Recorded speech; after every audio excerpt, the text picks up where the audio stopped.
convicts to New South Wales, there to claim the territory, found a penal colony.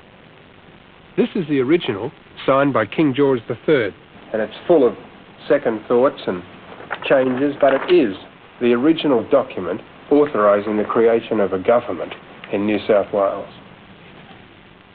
The laws of England would prevail in this transplanted society, but it must endeavour by every means possible to live in amity with the natives. This instruction manual was Phillip's authority, and it's full of all the do's and don'ts for a governor administering a penal colony at the other end of the earth. A voyage of 15,500 miles from England. Phillip knew that he would need 10 or 11 ships. To lead such a fleet so far, he had to have the best possible supporting officers.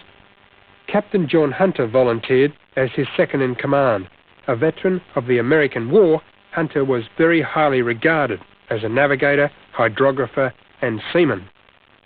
Lieutenant Philip Gidley King, my great-great-great-grandfather, who was Philip's personal assistant or aide-de-camp, was an old friend and another veteran of the American War.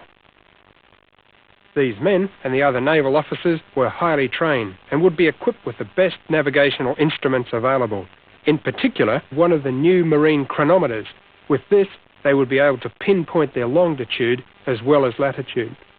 So the fleet organisation was to have naval officers in charge, 2 companies of Marines responsible for controlling the convicts, mates and boatswains whose orders actually sailed the ships because they were in charge of the riffraff of ordinary seamen whose lives were more alcoholic but no more comfortable than the convicts. Most of these men were veterans who had served on board the huge fighting ships of the line, like HMS Victory.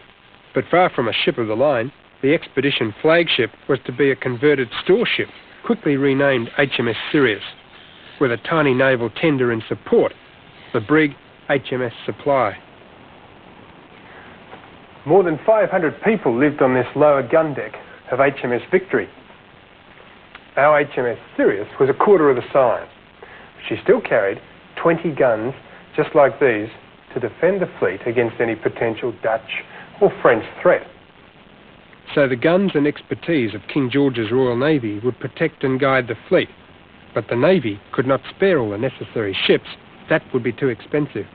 To economise, the government decided to invite commercial vessels to tender for the job of transportation.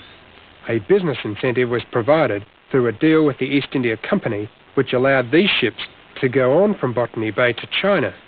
There they would collect profitable cargoes of tea before returning to London.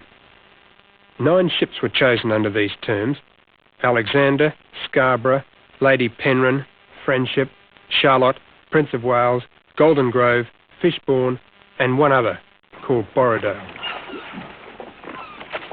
The ships chartered by the Navy for the voyage included a variety of commercial square riggers like this one. 300 tons, 105 feet, length on deck. But instead of the usual cargo, for this voyage, of course, they took 150 convicts.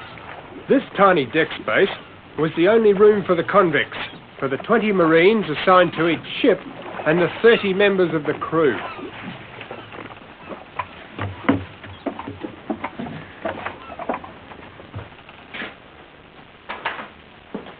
Once the commercial ships were hired, they were converted into prisons with thick bulkheads and strong iron bars to make escape as difficult as possible.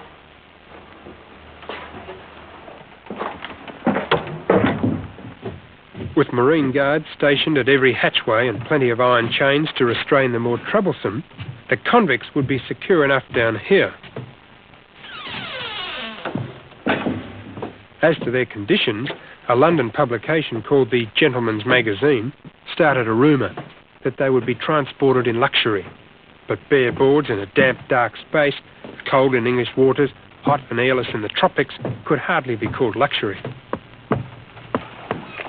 Before the first convicts could be loaded aboard, there was a great deal of repair work to be done.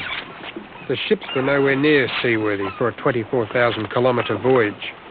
While Phillip argued with the Admiralty for more money and resources, the work proceeded amid the hurly-burly of Thames shipping.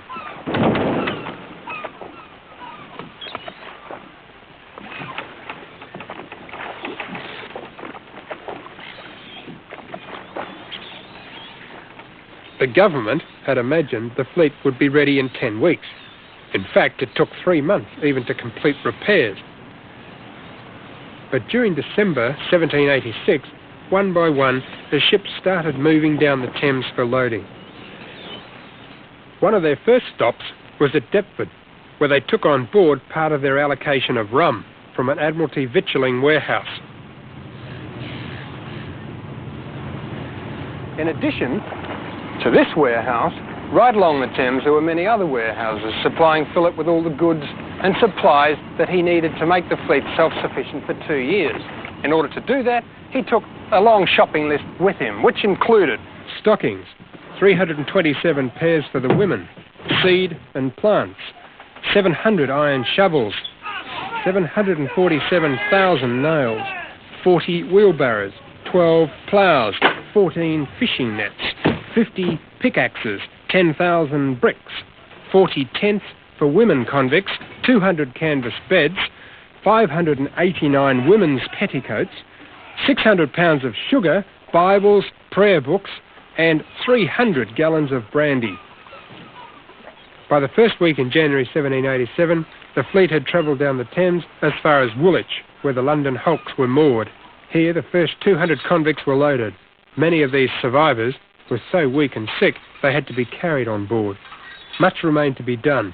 More supplies and more convicts would have to be loaded at Portsmouth. Phillip was still struggling with the authorities in London, but at last the venture was moving.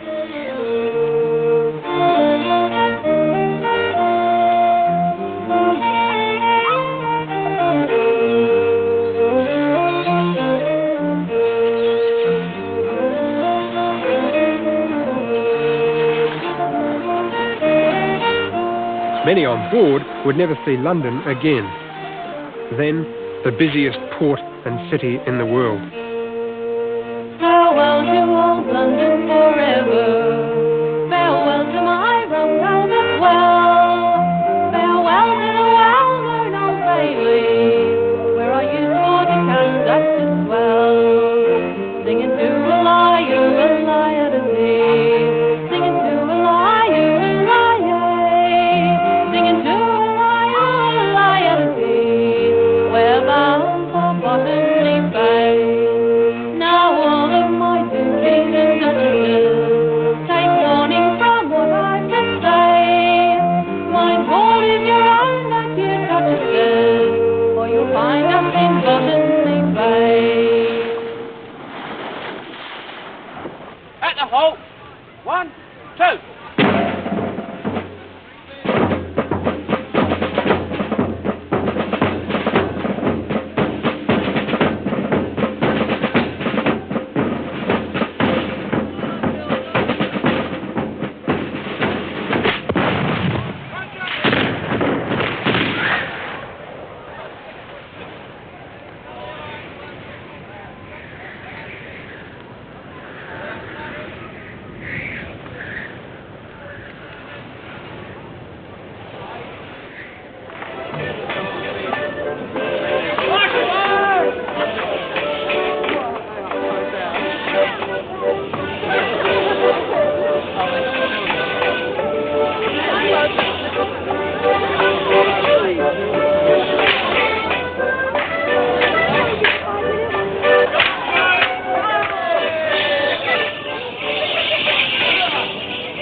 The sailors bound for Botany Bay were a godsend to the alehouses and women of Portsmouth. This was their last chance to let off steam in England for 2 years. Even some of the officers got swept away. The attractions of the town were so strong that it wasn't easy keeping the sailors on board ship. Even the threat of a flogging failed to stop them slipping ashore. The Navy was used to the problem. Traditionally, solved it with a regular allowance of alcohol.